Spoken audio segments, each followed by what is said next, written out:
First time ko mga kabayan nagsuot ng bunit kasi sa sobrang lamig na dito. Sa Alaska ganito po ang summer sa Alaska. Dito sa kanila sa Texas, winter. Wala nga lang snow. Matagal na daw na panahon nagkaroon ng snow dito. Bibihira lang. Sa Alaska pag lalabas ako, apat-apat yung suot ko. Tapos yung bunit pa saka sa sapatos, dalawang medyas ang suot ko doon. Dito isa lang, okay na. Tingnan nyo mga kabayan yung kamay ko na nasa lamig. Parang hindi na ako nasanay mga kabayan sa samantala sa Alaska nakakapag short pa ako pag winter. Pupunta ako sa lutuhan ngayon mga kabayan, tataya ng luto. Ito na yata pala rin na tayo ngayong gabi. Kaya pag-pray nyo para may marami tayong pamasko. Para lahat mabigyan.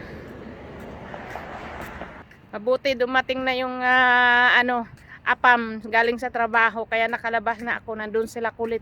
Di ko sinama kasi sa sobrang lamig. Ako lang naglalakad. Mabuti na lang malapit lang ang bahay namin. Araw-araw nakakataya ng luto. Kaso wala pa yung jackpot natin. Lagi lang daples.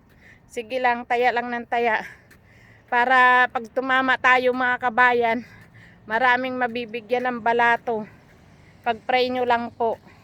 Malapit na ako sa lutuhan mga kabayan. Buti hindi ngayon daming sasakyan. Grabe ang lamig mga kabayan. Yung kamay ko nangulubot na sa lamig. Parang matanda na yung kamay ko. Rin sana tayo ngayon mga kabayan para maano ko na lahat, maibigay ko na sa inyong pamasko ko pati sa ating balikbayan box kasi namumroblema ako paano kung may papadala kay wala naman tayong budget, wala naman, hirap ng walang kita na nga magkasweldo na tayo mga kabayan. Sige po, thank you so much. Please huwag niyo pong kalimutan follow ang ating page at saka Inday Waray at saka sa YouTube channel. Thank you so much. Good morning mga kabayan. Bye for now.